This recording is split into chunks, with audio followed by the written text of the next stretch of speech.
Hello guys, NTR లేటెస్ట్గా నటిస్తున్న చిత్రం వార్ 2 బాలీవుడ్ స్టార్ రితిక్ రోషన్ గారితో స్క్రీన్ షేర్ చేసుకుంటున్నాడు.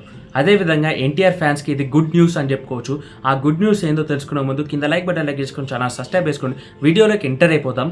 తెలుగు రైట్స్ కొన్న నాగవంశీ గారు కింగ్డమ్ అనే సినిమా ప్రమోషన్ టైంలో వార్ 2 సినిమా గురించి డిస్కషన్ వచ్చినప్పుడు అప్పుడు నాగవంశీ గారు ఏం చెప్పారంటే, థియేటర్లో ఎన్టీఆర్ గారి సీన్స్ వచ్చినప్పుడు మాత్రం బాక్స్ ఆఫీస్ బద్దలు కొట్టడం ఖాయం.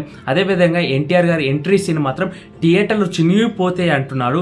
అదేవిధంగా సినిమాలో ఇద్దరు స్టార్స్ కొట్లాడుకుంటూ నువ్వా నేనా అనే పోటీగా యాక్టింగ్ చేస్తుంటే నెక్స్ట్ లెవెల్గా ఉంటుందని అంటున్నాడు.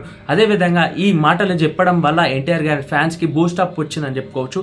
అదేవిధంగా ఎన్టీఆర్ గారిని ఈ మధ్య కాలంలో విలన్గా మనం ఎప్పుడు చూడలే అతని కెరియర్లోని, కానీ వార్ 2లో విలన్గా నటిస్తున్నాడు అని చెప్పగానే సడన్గా ఒక్కసారిగా ఓ బా ఏం చేస్తున్నావు భయ్యా, ఏంది ఇది ఫ్యాన్స్ అని ఒక ఎక్సైట్మెంట్ కాకుండా ఒక నిరాశ పడ్డది. కానీ నాగవంశీ ఆ నిరాశను తీసేసి ఫ్యాన్స్కి అందరికీ ఒక మంచి హైప్ ఇస్తున్నాడు అని చెప్పుకోవచ్చు.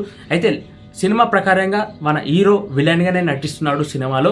అదొక్కటే డిసప్పాయింట్ అనిపిస్తుంది ఎన్టీఆర్ గారి ఫ్యాన్స్కి. మిగతా మొత్తం ఆటోమేటిక్ ఎన్టీఆర్ ఫ్యాన్స్ అంటే ఎన్టీఆర్ ఫ్యాన్స్ అని చెప్పుకోవచ్చు. ఇక ఎన్టీఆర్ గారి సినిమా గురించి ఎంతగా వెయిట్ చేస్తున్నారో కామెంట్ చేస్తూ, ఎన్టీఆర్ గారు విలన్గా నటిస్తున్నారు కదా, మీకు ఎంతగా బాధ అనిపిస్తుందో ఒక్కసారి కామెంట్ చేస్తూ అదేవిధంగా మన ఛానల్ సబ్స్క్రైబ్ చేసుకొని లైక్ చేసుకొని మరిన్ని అప్డేట్స్ చేసుకొని క్లిక్ చేయండి.